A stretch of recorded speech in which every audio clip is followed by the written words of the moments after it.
네, 안녕하십니까. 오늘도 일상기도회를 통해서 함께 하나님의 말씀을 나누기 원합니다. 오늘 우리가 함께 살펴볼 본문은 창세기 19장 24절에서 38절까지의 본문입니다.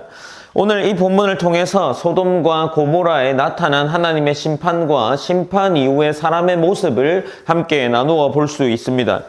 어제 본문에서 우리는 롯이 하나님의 자비로 심판 가운데에 성 밖으로 이끌려 나오는 장면을 함께 보았습니다. 오늘 본문은 그 이후의 이야기인데 하나님의 심판의 엄중함과 동시에 죄의 뿌리가 얼마나 사람에게 깊이 남아있는지를 보여주는 본문입니다. 24절과 25절 본문은 매우 단호하게 기록하고 있는데 본문 19장 24절입니다. 여호와께서 하늘 곧 여호와께로부터 유황과 불을 소돔과 고모라에 비같이 내리사 그 성들과 온 들과 성에 거주하는 모든 백성과 땅에 난 것을 다 엎어 멸하였더라 라고 기록을 하고 있습니다.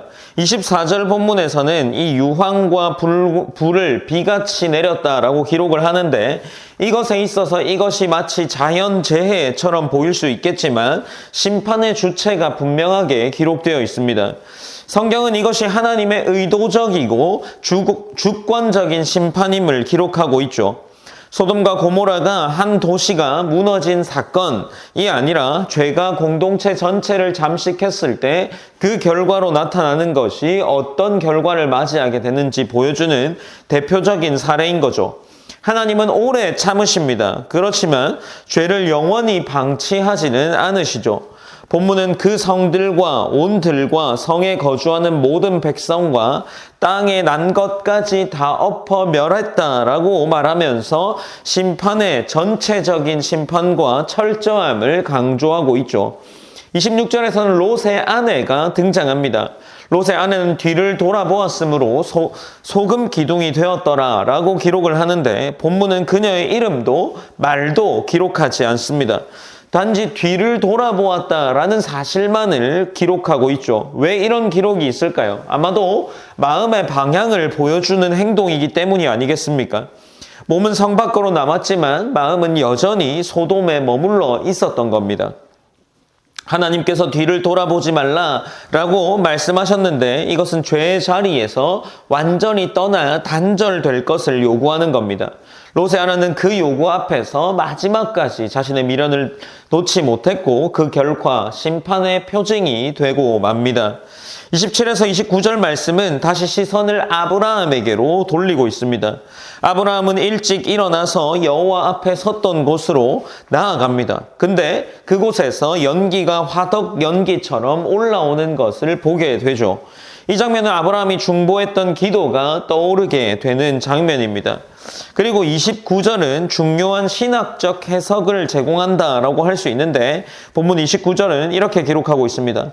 하나님이 그 지역의 성을 멸하실 때 곧 롯이 거주하는 성을 엎으실 때에 하나님이 아브라함을 생각하사 롯을 그 엎으시는 중에서 내보내셨더라 라고 기록을 하고 있습니다. 그러니까 지금 하나님이 아브라함을 생각하사 롯을 그 엎으시는 중에 내보냈다라고 기록을 하고 있는 겁니다. 롯이 구원받은 이유는 그의 의로움 때문이 아니라 하나님께서 아브라함을 기억하셨기 때문입니다. 구원은 개인의 공로가 아니라 하나님의 언약 안에서 주어진다라는 것을 이 본문이 보여주고 있는 거죠. 30절부터 본문의 분위기는 다시 또 무겁게 변하고 있습니다. 롯은 소알에 머물기를 두려워하여 두 딸과 함께 산에 거주하게 됩니다. 30절에서는 그것을 기록하고 있고 아이러니하게 롯이 두려워했던 산, 앞서서 산으로 가라 했던 하나님의 말씀을 자신의 요청으로 롯 소알이라는 도시에 머물기를 원한다라고 했는데 그 산이 결국 거처가 되는 거죠.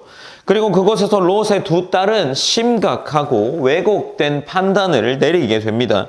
이렇게 기록합니다. 세상에는 우리 아버지 외에는 남자가 없다라고 말을 합니다. 가문을 잇기 위해서 아버지에게서 자녀를 얻으려는 계획을 세우죠. 이 장면은 충격적이지만 성경은 이를 그대로 기록해내고 있습니다. 심판에서 살아남았다고 해서 그들이 거룩해진 것이 아니라는 사실을 마찬가지로 보여주고 있는 거죠. 31에서 35절 말씀은 두 딸이 아버지에게 술을 마시게 한 후에 각각 관계를 맺는 장면을 담고 있습니다. 본문은 롯이 이를 깨닫지 못하였다라고 반복해서 말하는데, 이는 롯의 무지함을 변명하는 구절이라기보다 영적인 무기력과 책임의 부재를 드러내는 표현이라 할 수 있죠. 소돔에서 벗어났지만 소돔의 방식은 여전히 이 가정 안에 남아 있었습니다. 죄는 장소를 옮긴다고 자동으로 사라지지 않습니다. 죄는 마음과 사고방식 속에 깊이 자리 잡아서 그것이 뿌리 내려 있다라는 것을 본문이 보여주죠. 그리고 이어지는 36절에서 38절 본문은 이 사건의 결과를 기록해내고 있습니다. 두 딸은 각각 아들을 낳고 그 이름이 모압과 베남미가 됩니다. 이들은 훗날 모압 족속과 암몬 족속의 조상이라고 할 수 있는 사람들이죠.